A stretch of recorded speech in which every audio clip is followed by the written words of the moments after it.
जय प्रहार, जय शिवराय। मी दिग्विजय पाटील, प्रहार शेतकरी संघटना सांगली जिल्हा प्रमुख।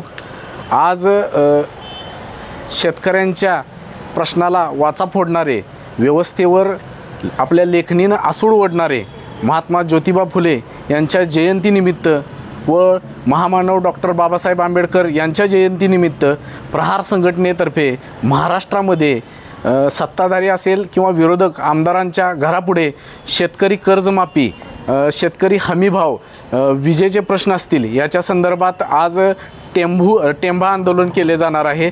आज बघायला गेलं सांगली जिल्ह्यामध्ये शिराळा असेल, वाळवा असेल, मिरज असेल, जत असेल, पलूस, कडेगाव या सगळ्या मतदारसंघामधील जे स्थानिकचे सत्ताधारी असतील किंवा विरोधक जे आमदार असतील त्यांच्या घराबाहेर प्रहार शेतकरी संघटनेचे कार्यकर्ते आज टेंभा आंदोलन करणार आहेत।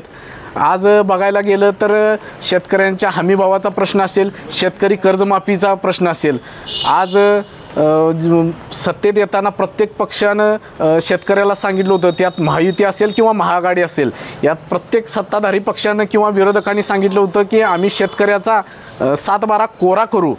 पण आज जेव्हा सत्तेत आल्यानंतर यांची भाषा बदललेली आहे आणि शेतकऱ्यांना कुठलीही कर्जमाफी दिली जाणार नाही। आज बघायला गेलं तर सोयाबीनच्या हमीभावाचा प्रश्न असेल किंवा तुमच्या ऊसाच्या हमीभावाचा प्रश्न असेल, कापसाच्या हमीभावाचा प्रश्न असेल, कांद्याच्या हमीभावाचा प्रश्न असेल, यामध्ये सत्ताधारी किंवा विरोधक यात कुठल्याही ठोस भूमिकेच्या निर्णयात दिसणार आणि शेतकऱ्याला हमीभाव मिळणं झालेला आहे। त्यामुळे काल बघायला गेलं तर बुलढाण्यामध्ये एक युवा शेतकरी, महाराष्ट्र युवा शेतकरी पुरस्कार महाराष्ट्र शासनाचा ज्या शेतकऱ्याला मिळाला आहे, कैलास नांगरे नामक शेतकऱ्यानं आत्महत्या केली। शेतकरी आज एकाच फासाच्या दोराला बाप आणि लेक दोघंही आत्महत्या करतायत।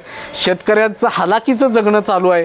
पण प्रशासन असेल किंवा सरकार असेल हे आपल्या कलमकसाईत महात्मा फुलेंनी ज्या पद्धतीनं सांगितलं होतं की प्रशासन किंवा सरकार आहे ते कलमकसाई करते, या कलमकसाईच्या माध्यमातून शेतकऱ्यांचं गळं चिरायचं चालू आहे।